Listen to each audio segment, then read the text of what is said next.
Following breaking news, at least one person hurt after a shooting in Cannon County. Sky 5 HD is on the way to that scene right now in Reedyville, Tennessee, right there by the Rutherford County and Cannon County line. So it's taking even Sky 5 a while to get down there. We told you it began as an argument between neighbors.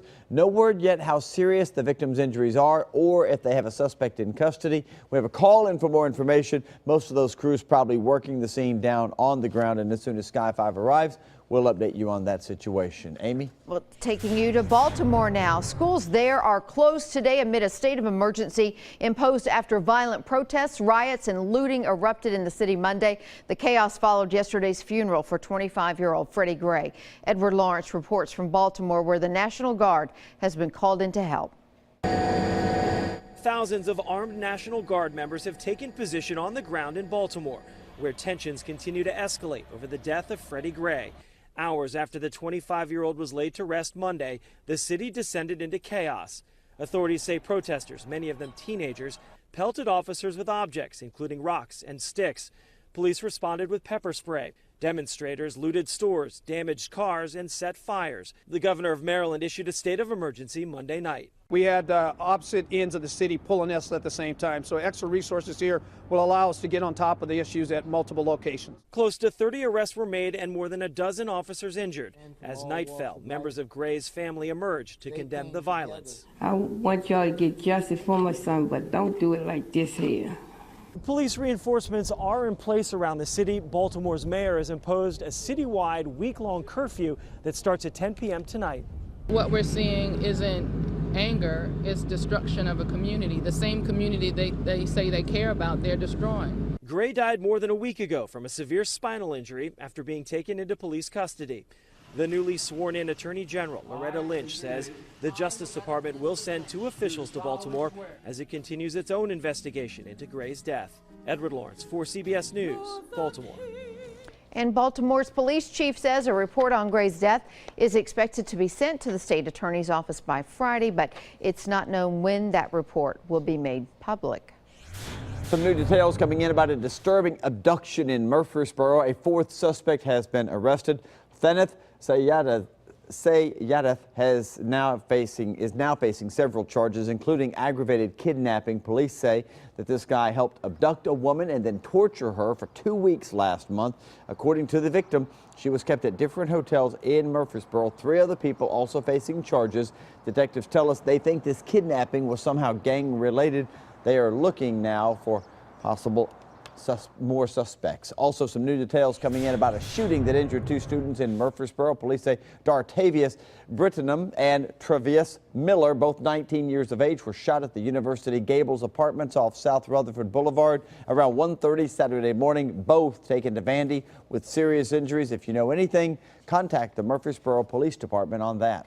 And new charges are expected to be filed today against a patient at a treatment facility accused of attacking a therapist. It happened yesterday on 6th Avenue North. Police say Frank Pickett tackled the woman in an interview room at the Centerstone treatment facility and started taking his clothes off. She fought back, breaking her foot in the process before co-workers rushed in to help. Pickett is charged with aggravated sexual battery. New this morning, a 73-year-old man behind bars after police say he rammed several cars while drinking and driving. News Channel 5's Cuthbert Langley working this one from the Metro Jail, and it's not the first time they've seen this guy, right, Cuthbert? Steve, no, it's not. This man was arrested for DUI back in 2004, again in 2009, and then again last night. This all happened in the middle of the day. We're talking 5 o'clock, right as everyone's coming home from work. This man was driving on the streets, actually ended up hitting 2 different cars, causing several different accidents. So it's pretty amazing. Nobody was hurt, but that is the news this morning. Again, no injuries to report in all of this. We're talking about 73-year-old Joe Smithy. He was at the intersection of Foster and Glen Rose Avenue.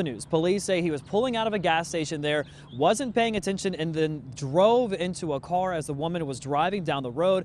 but he didn't stop. In fact, he sped off, this time swerving off of the road into a yard where he ran over several bushes.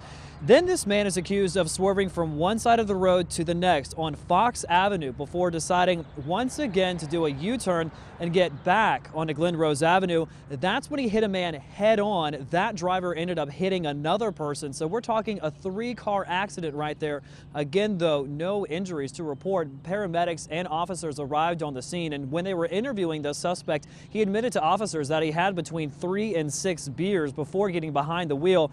He also was complaining that he had a hard time breathing, so paramedics did take him to the hospital to be checked out. They also took a blood sample to see exactly what he was under the influence of and just how high his BAC, his blood alcohol content level, may have been. We still have not gotten word of that report yet, but I do know he is in jail right now on a $10,000 bond. We're live at the Metro Jail. I'm Cuthbert Langley, News Channel 5 HD. Thank you, Cuthbert. And for the first time, we're hearing from the ginseng hunter who found the remains of Holly Bobo. He tells us in his own words what that day was like.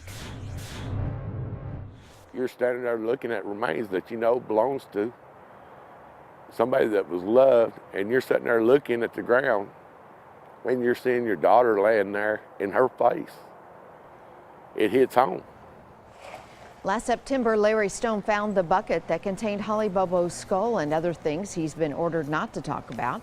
He says he knew about the spot off County Corner Road because his father poured the concrete for the cell tower about 30 years ago. Larry says he decided to talk after watching the case of Zach Adams and Jason Autry in court. To these defense attorneys that are saying we haven't seen evidence that Holly's skull was found, you say what? It's been found. Of course, he was talking to our own Chris Conti there. Larry has set up a small memorial for Holly where he found those remains. The 3 main suspects in this case, Zach Adams, Jason Autry, and Dylan Adams, are due back in court on June 6th.